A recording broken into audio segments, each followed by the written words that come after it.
तो जय श्री राम दोस्तों, एक और नया दिन, एक और नए दिन की शुरुआत।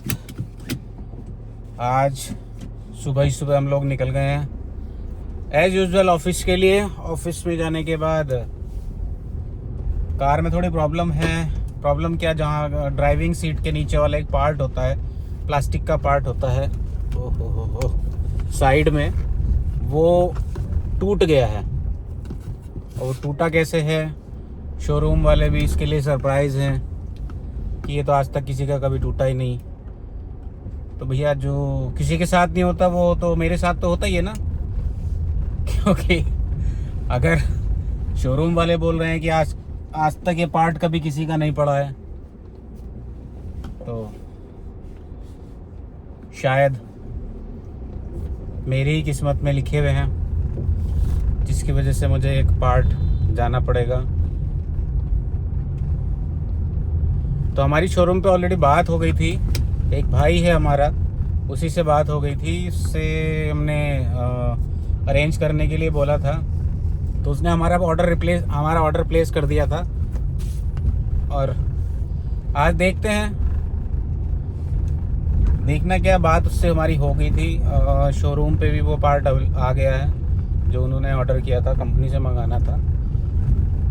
क्योंकि जब चीज़ किसी की नहीं पड़ी तो हमारी उसमें कार में वो चीज़ पड़ रही है, तो नॉर्मली शोरूम पे अवेलेबल भी नहीं थी, तो हमें स्पेशली इसके लिए ऑर्डर लगाना पड़ा। और कंपनी ने वो पार्ट अरेंज कर लिया है। तो मेरी कल बात हो गई थी शोरूम पे भी, कहाँ गड्ढे खोद के डाल रहे हैं। खैर, शोरूम पे बात मेरी हो गई थी कि भाई पार्ट आपका आ गया है, तो आप आ जाइएगा, पार्ट लगवा लीजिएगा। कहाँ जा रहा है भाई, आज चलते हैं। प्लान तो यही है आज का कि अपनी कार का वो पार्ट हम लगवा लेंगे। और पार्ट क्या है वो मैं आपको दिखाऊंगा। अभी ज़रा ऑफिस पहुंच जाऊं तब आपको दिखाता हूँ। छोटा सा पार्ट है, छोटा सा पार्ट जो कभी किसी का टूटता ही नहीं है, वो मेरा टूटा है। बताओ, अभी चल रहे हैं, आपको पार्ट भी मैं दिखा दूंगा अभी। और पार्ट बहुत ज़्यादा कॉस्टली नहीं है वो, लेकिन जितना कॉस्टली पार्ट है, पार्ट का जितना प्राइस है, उतना ही मेरा आने जाने में लगेगा। यानी मुझे तो डबल ही पड़ेगा वो। टाइम लगेगा सो अलग। टाइम की बहुत बड़ी वैल्यू है भाई। टाइम अगर आपका ज़्यादा लग रहा है कहीं जाने में और वो चीज़ आपको कम पैसों में मिल रही है, तो मुझे लगता है आपको लोकली अरेंज कर लेनी चाहिए भाई। मक्खी थी, पकड़ लिया मैंने मक्खी को, पकड़ के मैंने उसको कर दिया बाहर कि भाई मेरी कार में तो तेरी जगह है नहीं भाई। देखो, चीजें साफ रहें तो अच्छी लगती है ना। तो आज जगह जगह क्यों ये ट्रैफिक जाम सा लग रहा है मुझे, ऐसा क्या है भाई? सब जगह ही काम चल रहा है, तो ऑफिस में भी आजकल बहुत स्यापे फैले पड़े हैं। काम तो है ही काम, क्योंकि इन दिनों काम ज़्यादा होता है।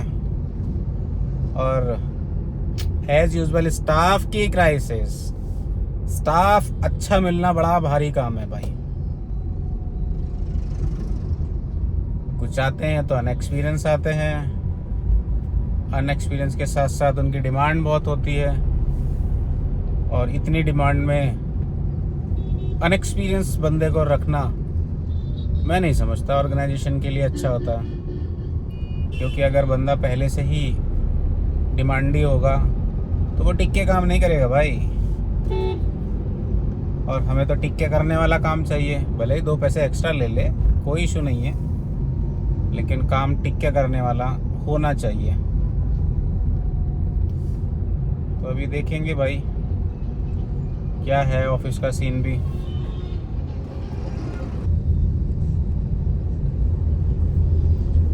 गर्मी बहुत स्टार्ट हो गई है अच्छे से। अभी तो मई की आज 13 है, तो आधा में ही ऑलमोस्ट निकलने वाला हो रहा है। गर्मी अच्छी खासी है इस बार, पता नहीं जून में क्या हाल होगा। इस गर्मी की वजह से भी कुछ काम वैसे ही थोड़ा लोगों का ख़राब हो जाता है, क्योंकि गर्मी में लोग निकलते नहीं हैं ज़्यादा, और जब ज़्यादा निकलते नहीं हैं तो भाई काम पे तो फ़र्क पड़ेगा ही। यही कारण होता है कि मार्केट थोड़ा स्लो है आज की डेट में। ये क्या हो गया?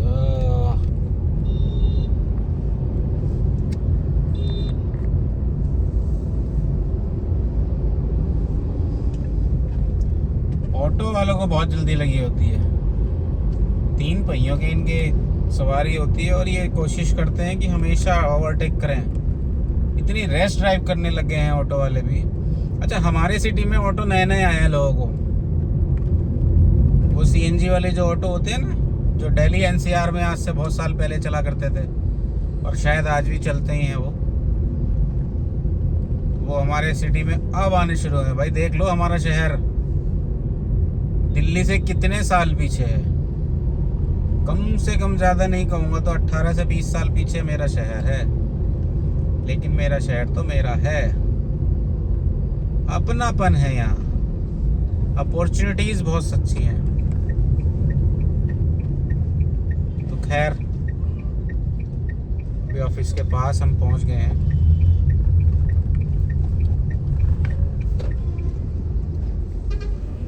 आज ऑफिस में शॉक्ड हो जाएंगे, सर इतनी जल्दी आ गए, ओह माय गॉड। एक्चुअली मैं ऑलमोस्ट 11 बजे तक ही पहुंचता हूं, तो थोड़ा आज जल्दी जा रहा हूं मैं। मेरा ऑफिस में सब मुझे देख के शॉक्ड हो जाएंगे, मैं कहां से आ गया, कैसे आ गया इतनी जल्दी जल्दी। और अभी तो मेरे से पूछेंगे सर आप कहीं यहाँ जा रहे हैं। ये लीजिए भाई, मैं पहुंच गया अपने ऑफिस। देख रहे हो, पैथोलॉजी की सभी सेवाएं उपलब्ध, गैलेक्सी केयर डायग्नोस्टिक, जो कि मेरा ऑफिस का नाम है। मैं यही मजदूरी करता हूँ भाई, यही मेरा वर्क प्लेस है।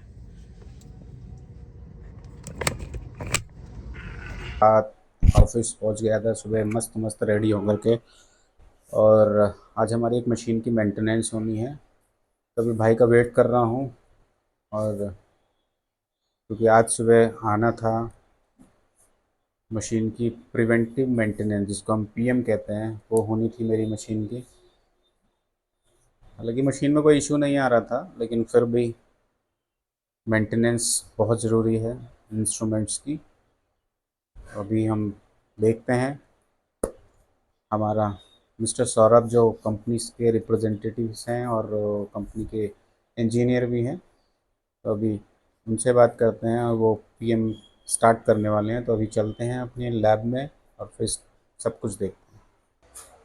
तो जैसे मैंने डिस्कस किया था, मिस्टर सौरभ कंपनी से हैं, कंपनी के इंजीनियर हैं। हाय मिस्टर सौरभ। और अभी ये मशीन की प्रिवेंटिव मेंटेनेंस करेंगे। फ़िलहाल प्रिवेंटिव मेंटेनेंस में क्या क्या होता है सौरभ? किट हमारे पास जो रिसीव हुई है। हाँ, ओके ओके, प्रॉपर है। अभी हमारी मशीन में वैसे ऐसा कोई प्रॉब्लम तो नहीं है, लेकिन फिर भी रूटीन सर्विस के लिए। ओके सौरभ, किट की अनबॉक्सिंग हम करेंगे, तो आप अपनी ब्रीफ स्टार्ट कर सकते हैं। ठीक है, तो अभी हम किट को ओपन करने जा रहे हैं। सारे सील्स वगैरह ब्रेक करेंगे।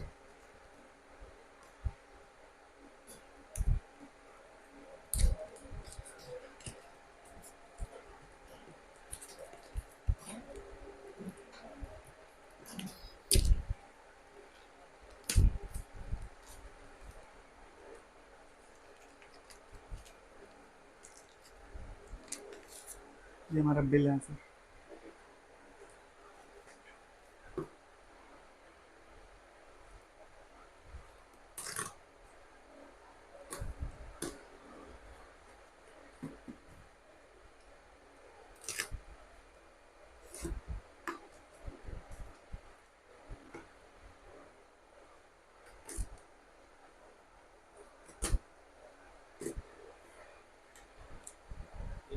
सौरभ, हमारी पीएम किट होती है, ये जी। बेसिकली हम लोग कहाँ से मंगाते हैं?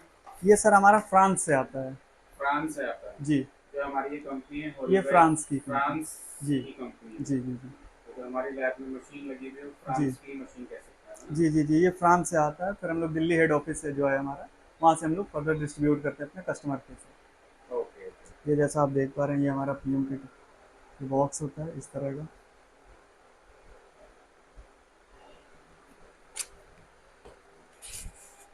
एक इसके अंदर हमारा ये चेकलिस्ट होता है, इसमें मशीन में जो भी लगना है, क्या क्या रीज़न है उसका, उसके लिए सारे कुछ हमारे दे रखे हैं। ओके।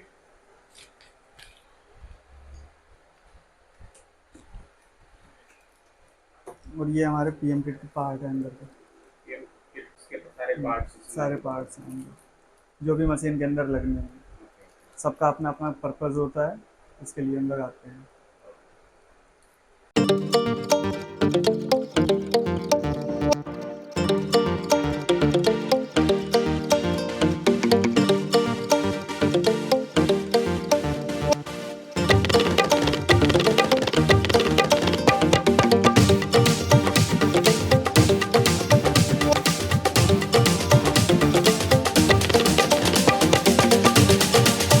ओपनर, जिससे हम लोग मशीन को ओपन करने का काम करते हैं। फ्रंट डोर हमने खोल लिया है। अब ये हमारे चैम्बर्स होते हैं मशीन के अंदर। ये हमारा होता है प्रोब, जो कि सैंपल को एस्पिरेट करने के काम में आता है। अभी हम इसके अंदर इसके ओरिंग को चेंज करेंगे, इसकी सफाई करेंगे फर्दर। अभी इसको खोलता हूँ मैं।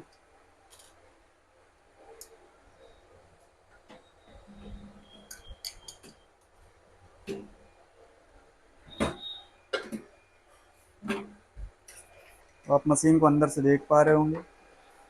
ये हमारा वैक्यूम सिरिंज है, ये रिएजेंट सिरिंज है। हम अभी इसको मेंटेनेंस करेंगे, चैम्बर को क्लीन करेंगे, प्रो वाले सेक्शन को ओरिंग वगैरह चेंज करेंगे।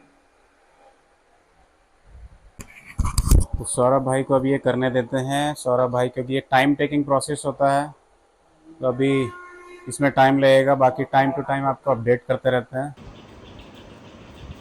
तो जी मशीन की पीएमबी हो गई है। इंस्ट्रूमेंट जो मेरा अभी इंजीनियर काम कर रहा था, जो वो भी उसका मेंटेनेंस और कंप्लीट हो गया है। अभी जस्ट अभी हमारे इंजीनियर गए हैं जो कंपनी की साइड से आए थे। मशीनों का प्रिवेंटिव मेंटेनेंस बहुत ज़्यादा ज़रूरी है। और हमारी इंडस्ट्री में क्या, सारी इंडस्ट्री में अगर आप मशीनों की केयर नहीं करोगे, प्रिवेंटिव मेंटेनेंस नहीं करोगे, तो मशीनों की परफॉर्मेंस अच्छी नहीं रहेगी। और मशीनों की परफॉर्मेंस अच्छी नहीं रहेगी तो आपकी परफॉर्मेंस कहीं ना कहीं ख़राब होगी। आप क्वालिटी से कहीं ना कहीं कंप्रोमाइज़ करोगे। और बीइंग ए लैब ओनर और बीइंग ए मेडिको, मैं अपनी रिपोर्ट्स में कहीं पे भी किसी भी तरीके की कोई भी क्वालिटी कंप्रोमाइज़ नहीं करना चाहता हूँ। जैसे कि मेरे व्यूअर्स मैक्सिमम समझ ही गए होंगे मैं किस इंडस्ट्री से बिलोंग करता हूँ। मेरे पीछे के जो लोग आप देख ही रहे होंगे, कई बार मेरे ऑफिस में भी आपने देखा होगा। तो इसीलिए प्रिवेंटिव मेंटेनेंस बहुत ज़्यादा ज़रूरी है। तो मेरी आप सभी लोगों से रिक्वेस्ट यही है, जो मेरी इंडस्ट्री से जुड़े हुए हैं, तो अपनी मशीनों का अगर इंडिविजुअली वो अपना काम कर रहे हैं तो मशीनों की प्रिवेंटिव मेंटेनेंस करते रहें। रही बाकी चीज़ों की बात, मशीनों का प्रिवेंटिव मेंटेनेंस बहुत ज़्यादा ज़रूरी है। मेरी आप सभी लोगों से यही रिक्वेस्ट है, जो मेरे इंडस्ट्री से जुड़े हुए हैं, एटलीस्ट अपनी मशीनों का preventive maintenance time to time regularly कराते रहें। एवरी ईयर एटलीस्ट एक बार मेंटेनेंस पे ज़रूर ध्यान दीजिए। वैसे तो हम लोग डेली मेंटेनेंस करते हैं, लेकिन फिर भी आप लोग ध्यान दीजिएगा इस पर। और रही चीज़, जैसे मैंने मॉर्निंग में आपको अपडेट किया था कि कार में थोड़ी मुझे पार्ट का इशू आ रहा था, जो मेरा पार्ट टूट गया था, वो शोरूम पे अवेलेबल हो गया है, वेयर हाउस में वहाँ पे आ गया है बिजनौर में। मेरी जैसे शुभम भाई से बात भी हो गई थी कि वहाँ पे अवेलेबल हो गया है। तो मैं आज अपनी यहाँ इस काम को देख की वजह से मैं नहीं जा पाया।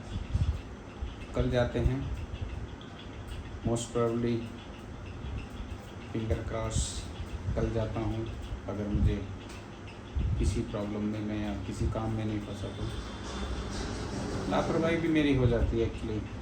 उसका रीज़न भी है कि काम तो चल ही रहा है ना, अगर बहुत ज़्यादा प्रॉब्लम होती है तभी इंसान ध्यान देता है। तो खैर कल आपको अपडेट करते हैं। अगर मेरा चैनल और मेरा आज का ब्लॉग आपको पसंद आया हो तो प्लीज़ लाइक कीजिए, शेयर कीजिए, सब्सक्राइब कीजिए। Thank you.